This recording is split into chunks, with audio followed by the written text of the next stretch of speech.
Now moving towards the physiology of emotion. Physiology of emotion के बाद हम the Canon bad theory जो है वो डिस्कस करेंगे। तो फिजियोलॉजी ऑफ इमोशन क्या होता है? जब हम फिजियोलॉजी की बात करते हैं ना, फिजियोलॉजी में वो चीज़ें आती हैं जो हमारी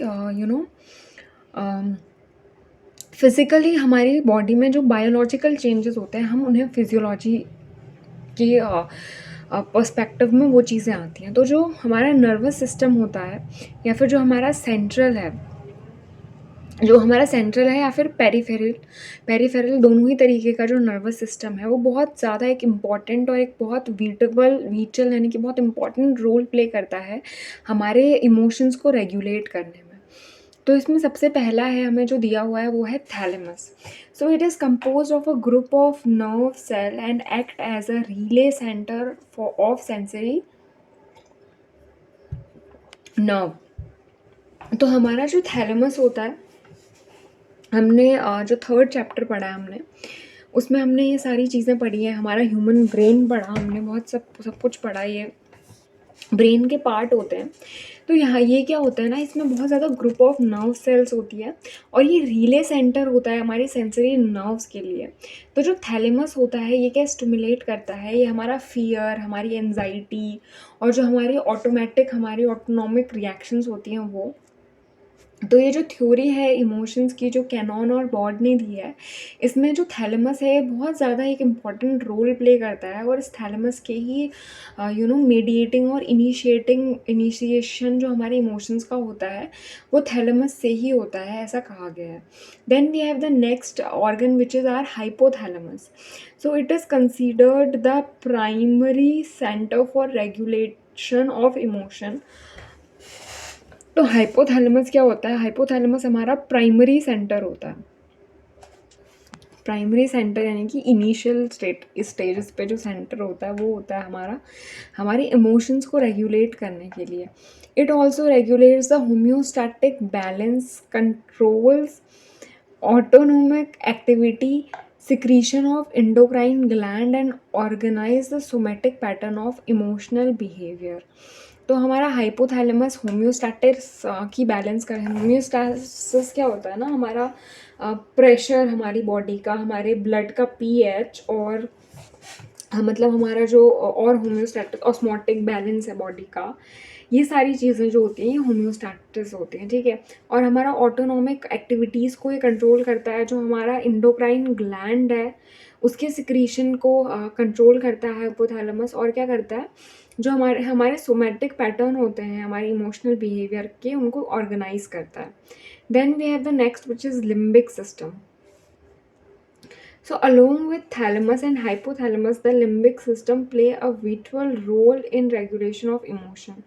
तो लिम्बिक सिस्टम जो होता है ना वो बहुत एक इम्पॉर्टेंट रोल प्ले करता है हाइपोथैलेमस और थैलेमस के साथ साथ। इसके अलावा जो एमिगडाला है, जो एक लिम्बिक सिस्टम का पार्ट होता है, जो कि रिस्पॉन्सिबल होता है इमोशंस को कंट्रोल करने के लिए।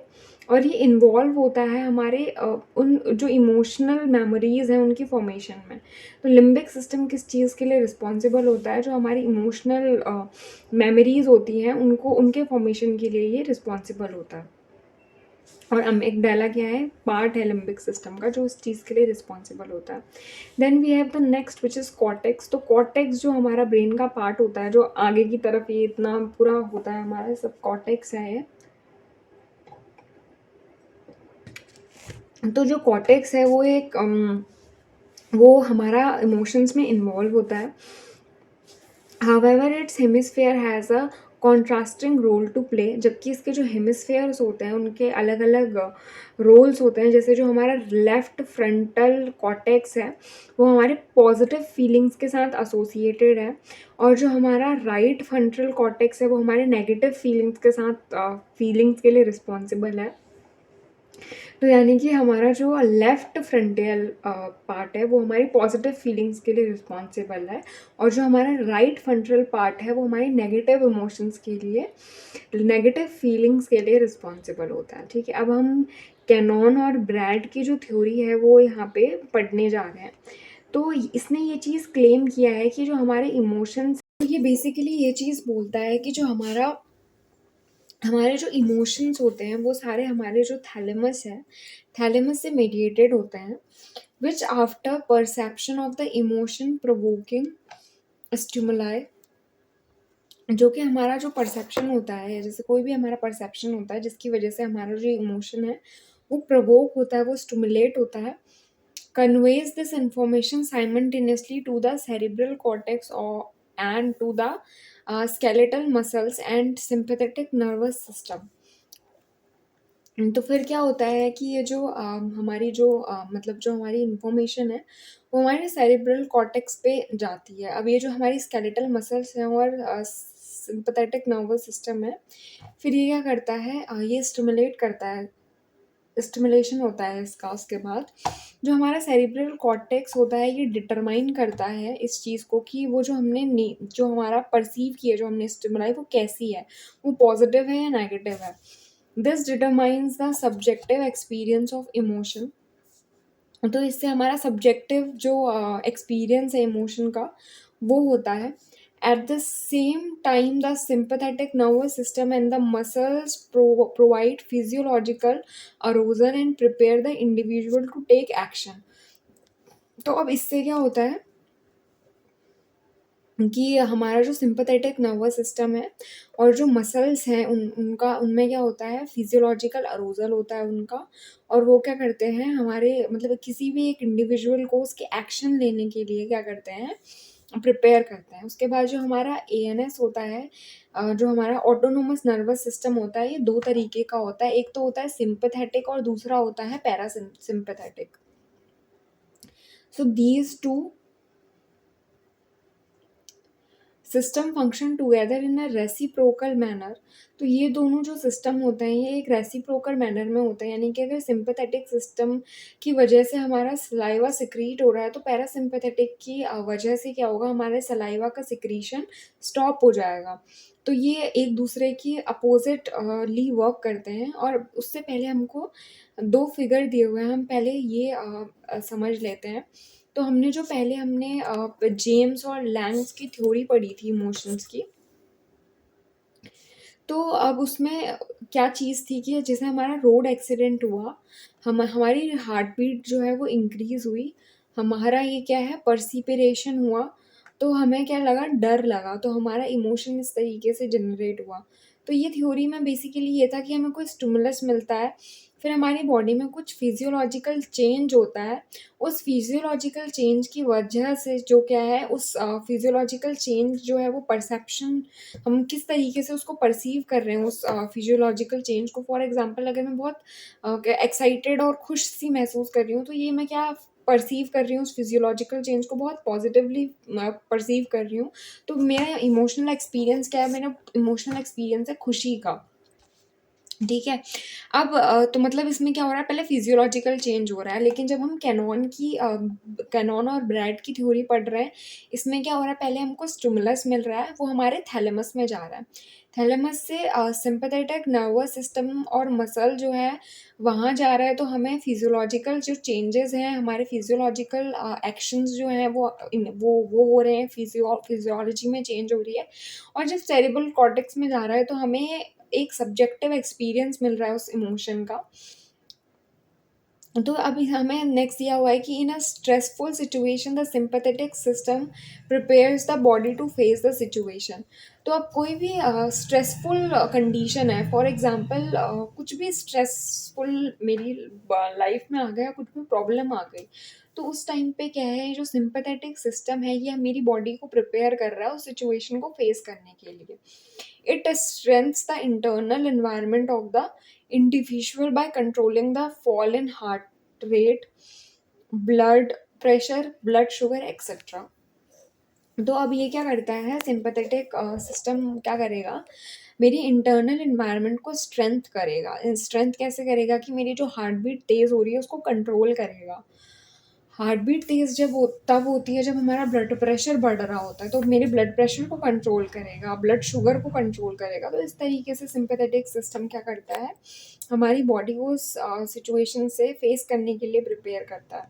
It includes a state of physiological arousal that prepares the individual for fight or flight response in order to face the stressful situation. तो अब एक कोई भी इंडिविजुअल है,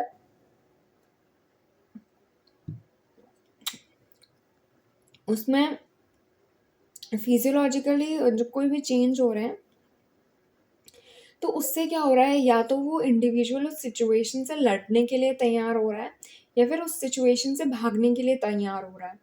तो ये जो हम फेस कर रहे हैं स्ट्रेसफुल सिचुएशंस को, इस वजह से। So as the threat is removed, the parasympathetic system gets active and restores the balance by calming the body. तो अब क्या होता है, जैसे ही ये थ्रेट रिमूव हो गया, यानी कि मतलब कि ये जो थ्रेट है, यानी कि ये जो ये कंडीशन थी, स्ट्रेसफुल कंडीशन जो थी वो रिमूव हो गई। तो अब मेरा क्या है, अब हमारा पैरासिम्पैथेटिक सिस्टम क्या होगा, एक्टिव होगा। पैरासिम्पैथेटिक एक्शन एक्टिव होगा और ये क्या करेगा, वापस से हमारी बॉडी को काम करेगा, बैलेंस करेगा, हमारी एनर्जी को कंजर्व करेगा, रिस्टोर करेगा, और जो हमारी इंडिविजुअल नॉर्मल स्टेट थी उसमें हमें वापस लेके आएगा। So those acting in a antagonist manner, the sympathetic and parasympathetic systems are contemporary to each other. तो ये दोनों सिस्टम एक दूसरे के अपोजिट वर्क करते हैं। फॉर एग्जाम्पल, अगर सिंपैथेटिक सिस्टम में क्या हो रहा है, मेरा हार्ट बीट तेज़ हो रहा है, मेरा हार्ट रेट बढ़ रहा है, तो पैरासिम्पैथेटिक में क्या होगा कि मेरा हार्ट रेट कम होगा। तो ये दोनों एक दूसरे के अपोजिट काम करते हैं, और इसी से हमारी क्या होती है, जो हमारी ये क्या करते हैं, हमारी कंप्लीट करते हैं हमारी प्रोसेस को, जो हमारी एक्सपीरियंस है और एक्सप्रेशन है इमोशन का, उन दोनों की को ही। Then we have the next which is cognitive basis of emotion. अब कॉग्निटिव बेसिस ऑफ इमोशंस क्या होते हैं, सबसे पहले अगर हम पहला वाला चैप्टर अगर हम वापस से रिवाइज करें, तो पहले वाले चैप्टर में कॉग्निटिव का क्या मतलब होता था। तो कॉग्निटिव में जो चीज़ें आती थी वो आती थी, जैसे हमारी मेमोरी है, हमारी थिंकिंग है, हमारी परसेप्शंस हैं, और हमारी ये सारी जो चीज़ें होती थी, ये कॉग्निटिव चीज़ें होती थी, ठीक है। तो अब क्या होता है, most psychologist today believe that our cognitions, जो हमारे बहुत सारे साइकोलॉजिस्ट जो हैं आज की डेट में, वो ये चीज़ मानते हैं कि जो हमारे कॉग्निशन है, जैसे कि हमारा जो परसेप्शन है, हमारी मेमोरी है, हमारा जो इंटरप्रिटेशन है, ये क्या है, ये बहुत ज़्यादा असेंशियल इंग्रेडिएंट है इमोशन के। Stanley Schachter and Jerome Singer has proposed a two factor theory in which emotions have two ingredients.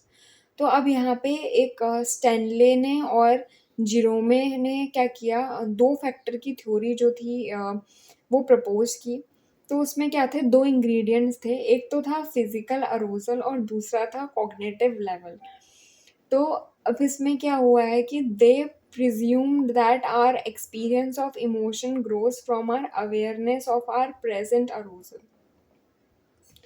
तो इसमें क्या चीज़ प्री अज्यूम की है कि जो हमारा एक्सपीरियंस है, हमारा जो इमोशन का एक्सपीरियंस है, वो किस तरीके से ग्रो होता है।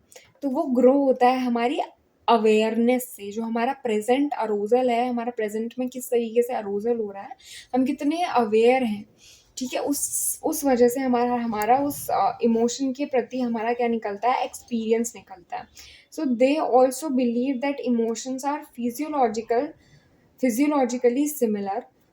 तो इनने भी यही चीज़ क्या की थी, बिलीव की थी कि जो इमोशंस हैं वो क्या हैं, फिजियोलॉजिकली सिमिलर है।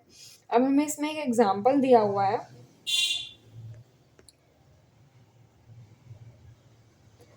Heart beats faster when you are excited, scared और एंग्री। तो जब हम हमारी हार्ट रेट तेज़ हो जाती है, इवन जब हम एक्साइटेड होते हैं तब भी, जब हम स्केयर्ड होते हैं, हम डरे हुए होते हैं तब भी, और जब हमें गुस्सा आ रहा होता है तभी भी। So you are physiologically arouse and look to the external world for explanation. तो हम क्या है, फिजियोलॉजिकली अरोज हो रहे हैं, यानी फिजियोलॉजिकली हम अरोज हो रहे हैं, और हम अपने एक्सटर्नल वर्ल्ड में देख रहे हैं कि वो सिचुएशन एक्चुअली में है क्या। Thus in their view an emotional experience requires a conscious interpretation of the arousal. तो अब हमारी हार्ट बीट अगर तेज हो रही है, तो हार्ट बीट तीनों ही सिचुएशन में तेज होती है। तो अब एक्साइटमेंट फॉर एग्जांपल हम हमारा कोई बहुत अच्छा एक फ्रेंड है जिससे हम बहुत टाइम के बाद मिल रहे हैं, तो भी हमारी ऐसे एक्साइटमेंट होती है, हार्ट बीट ऐसे तेज़ होती है किसी से मिलता टाइम भी, ठीक है। तो ये क्या है, ये भी अभी इसमें भी हार्ट बीट तेज़ हो रही है, जब हम डर रहे हैं तभी भी हो रही है और जब हम एंग्री हैं तभी भी हो रही है। तो हम क्या देख रहे हैं, अपने सराउंडिंग में देख रहे हैं कि वो सिचुएशन क्या है, और उस हिसाब से हम उसको परसीव कर रहे हैं कि वो एक्चुअली में इमोशन क्या है, ठीक है। So if you are aroused after physical exercise, someone teases you, the arousal caused by the exercise may lead to the provocation.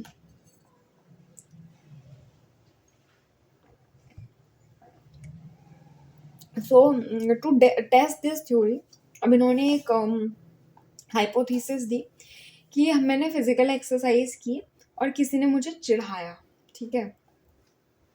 तो अब जब मैंने कुछ फिजिकल एक्सरसाइज की तो मेरी हार्ट बीट ऑलरेडी तेज है। अब किसी ने अगर मुझे टीज़ किया है, तो अगर मुझे गुस्सा भी आ रहा है, मेरी हार्ट बीट तब तेज़ हो रही है, तो मेरी तो हार्ट बीट ऑलरेडी तेज़ है।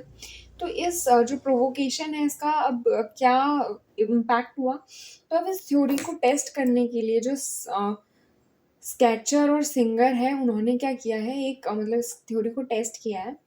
इंजेक्टेड सब्जेक्ट्स विद एपिनेफ्रिन, हमारा जो एड्रीनल ग्लैंड होता है उससे 2 हार्मोन निकलते हैं, एपिनेफ्रिन और नॉन एपिनेफ्रिन, ठीक है। तो ये हमारी फ्लाइट और फ्लाइट की सिचुएशन और ये सारे इमोशंस को कंट्रोल करता है।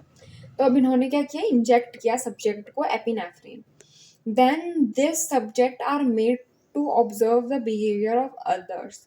अब इन्होंने क्या किया, दूसरे लोगों का इनको मतलब दूसरे लोगों का बिहेवियर इनको ऑब्जर्व करने के लिए क्या किया, मतलब इनको दिया, either in an euphoric manner, या तो यूफोर्बिक मैनर में जैसे कि shooting paper at a waste basketball, और in an angry manner that is stomping out of the room. So as predicted, the euphoric and angry behavior of others influence the cognitive interpretation of the subject's own arousal.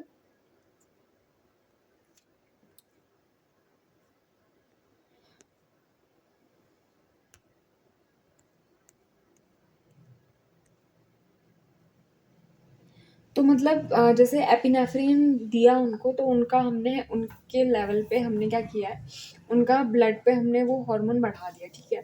तो अब epinephrine दोनों ही situations में होता है कि या तो इंसान एक्साइटेड होगा, खुश होगा, या फिर इंसान को गुस्सा आएगा। तो अब इन लोगों को ऑब्जर्व करने को दिया 2 सिचुएशन। एक सिचुएशन में क्या था कि लोग बहुत ही अच्छे मैनर में, बहुत ही खुश माहौल में बास्केट में पेपर डाल रहे थे, और दूसरे में क्या था कि वो रूम से बाहर जा रहे थे, बहुत ही गुस्से में जा रहे थे। तो ये जो लोग हैं जिनको उन्होंने ऑब्जर्व किया, उनका बिहेवियर डायरेक्टली उनको इन्फ्लुएंस कर रहा था जो उनको ऑब्जर्व कर रहे थे।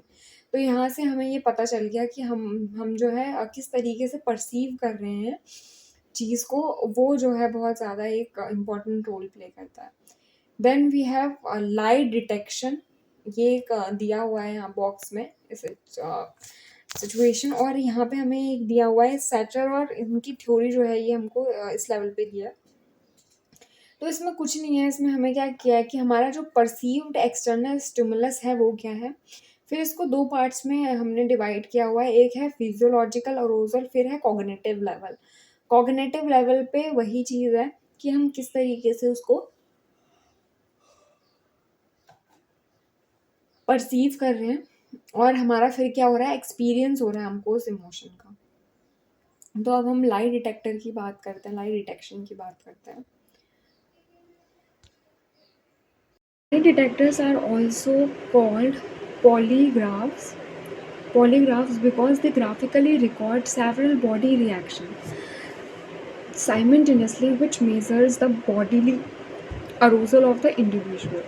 तो जो लाई डिटेक्टर्स होते हैं हम उनको पॉलीग्राफ्स भी कहते हैं, और उनको पॉलीग्राफ्स हम इसीलिए कहते हैं क्योंकि वो क्या करते हैं, ग्राफिकली रिकॉर्ड करते हैं हमारे जो बॉडी की डिफरेंट रिएक्शंस होती हैं, जो कि मेज़र करते हैं उस इंडिविजुअल में। So typically a lie detector measure change in blood pressure, heart rate, breathing rate, and depth and guanic skin reactions, guanic skin response, which indicate variation in the electric conductivity of the skin. तो हमारा जो एक light detector होता है, light detector क्या क्या चीज़ें measure करता है हमारी बॉडी में, तो वो मेज़र करता है हमारे ब्लड प्रेशर को, हमारे हार्ट रेट को, या फिर जो हमारी ब्रीदिंग रेट है और कितनी डीपली कितनी डेप्थ में हम ब्रीदिंग कर रहे हैं वो चीज़। उसके बाद गैल्वेनिक स्किन रिस्पॉन्स, ये चीज़ चेक करता है कि हमारी जो स्किन है उसमें इलेक्ट्रिकल कंडक्टिविटी के लिए क्या वेरिएशंस आई हैं ये। So the individual being tested is first asked to a series of neutral question to stabilise the baseline. तो पहले क्या करते हैं, पहला स्टेप्स में ये होता है कि हम उस इंडिविजुअल से क्या करते हैं, हम बहुत सारे क्वेश्चंस पूछते हैं। और वो क्वेश्चंस क्या होते हैं, मतलब ऐसे न्यूरल कंट्रोल के क्वेश्चंस होते हैं जो उससे पूछे जाते हैं, इसीलिए ताकि एक बेसलाइन जो है वो स्टैब्लिश हो जाए। Simple questions are followed by specific questions. उसके बाद जो सिंपल क्वेश्चंस होते हैं, जैसे कुछ भी सिंपल एक क्वेश्चन पूछ लिया, उसके बाद एक स्पेसिफिक क्वेश्चन पूछेंगे। फॉर एग्ज़ाम्पल उनसे एक सिंपल क्वेश्चन ये पूछ लिया कि आपको कौन सा कलर पसंद है, तो फिर एक स्पेसिफिक क्वेश्चन, मतलब इस तरीके के कुछ सिंपल एक क्वेश्चन, फिर उसी के पर्टिकुलरली एक स्पेसिफिक क्वेश्चन कि उस कलर से रिलेटेड कुछ स्पेसिफिकली कि ऐसा ही क्यों है, इस तरीके से कुछ एनीथिंग लाइक दैट, मतलब इससे ईजी होगा। That are design to evoke response from a guilty knowledge, supposedly indicate the individual involvement in the crime being investigated. तो इससे क्या होगा कि जो इंडिविजुअल है उसका क्या है, जो रिस्पॉन्स, मतलब ये जो उसकी गिल्टी नॉलेज है उससे उसका जो क्राइम है उसको इन्वेस्टिगेट करने की कोशिश की जाती है। सो द लाइट डिटेक्टर और the polygraph records the change in neuro physiological activity.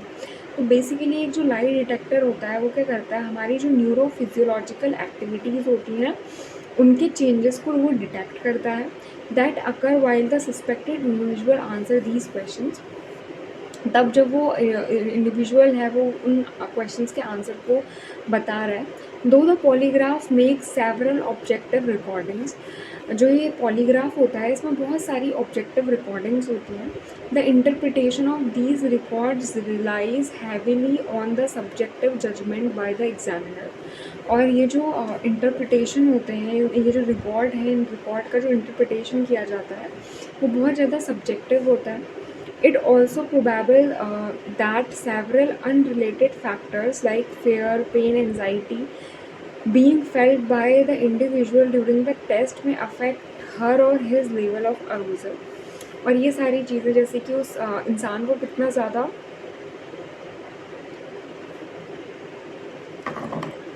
डर लग रहा है, उसको कितना पेन है, उसको कितनी एंजाइटी है उस इंडिविजुअल को उस टेस्ट के सामने।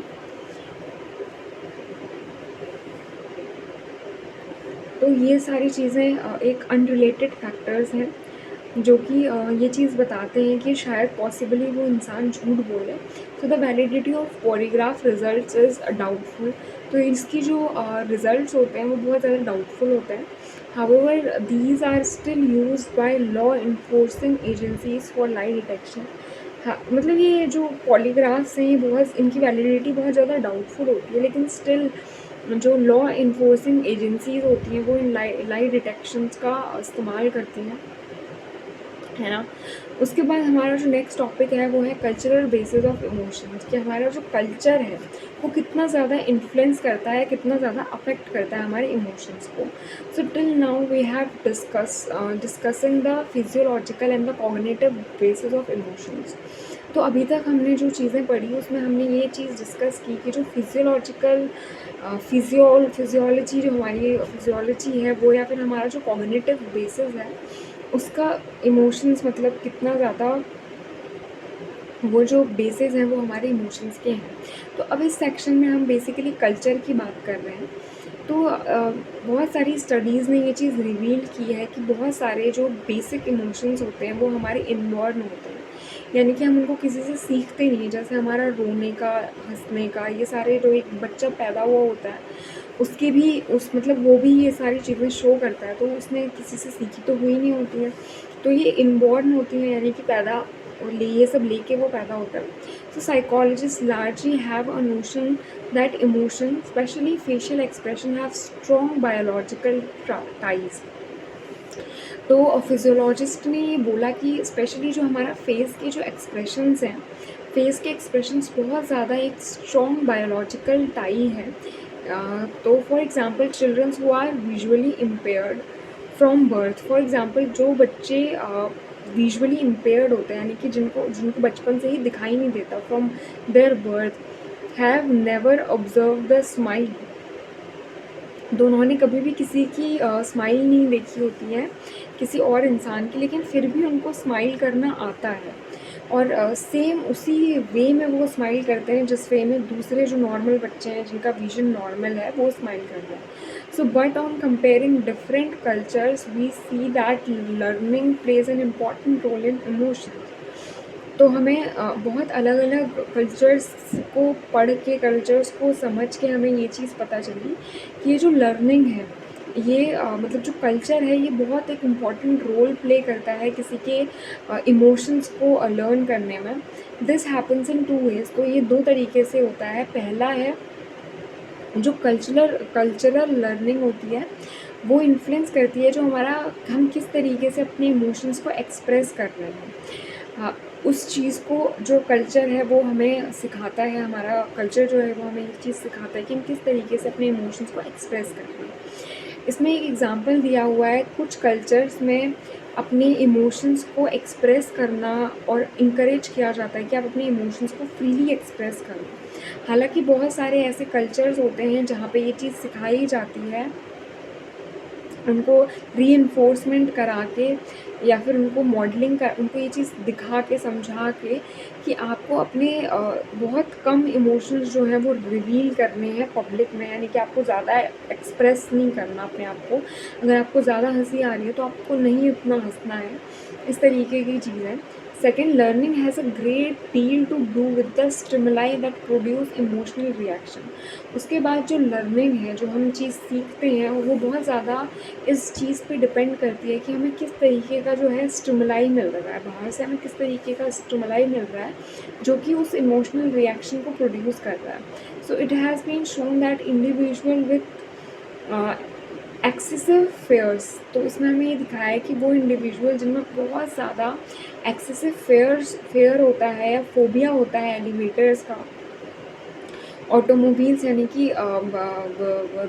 ये जो कार वगैरह होती हैं, कार या फिर कुछ भी ऐसा automobile, and the like learn these fair through modelling, classical conditioning और अवॉइडेंस कंडीशंस। तो उन लोगों में ये